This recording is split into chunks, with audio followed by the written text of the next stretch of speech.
Then the man called Adam, for that is what he was called, named his wife Eve, because she would be the mother of all who live. And the Lord God made clothing from animal skins for Adam and his wife. And the Lord God said, "Look, the humans have become like us, knowing good and evil. What if they reach out, take fruit from the tree of life and eat it? Then they will live forever." So the Lord God banished them from the Garden of Eden, and he sent Adam out to cultivate the ground from which he had been made. After sending them out, the Lord God stationed mighty cherubim to the east of the Garden of Eden. And he placed a flaming sword that flashed back and forth to guard the way to the tree of life. And so man was exiled from the garden, condemned to wander in a world he now inhabited alone. For dust you are, and to dust you will return.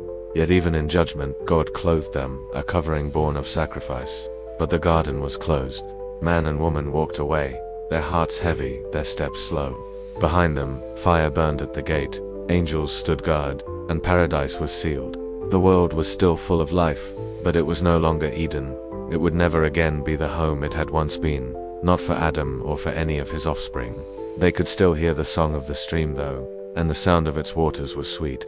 But now there was a new sound to the echo of a flaming sword as the cherubim guarded the entrance to the garden, the tree of life and the way of life, the knowledge of good and evil, the voice of God and the call to obedience. They had wandered out into an unknown world. No longer did they walk in the cool of the evening with God, nor did they hear his voice as they had in Eden. But God had not left them, he would not, for he had written his law on their hearts. And when they heard its voice, they knew they were only a breath away from death, but also a heartbeat away from hope.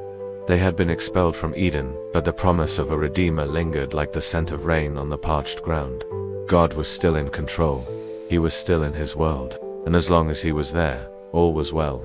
Tomorrow, join us for episode 18. See you then.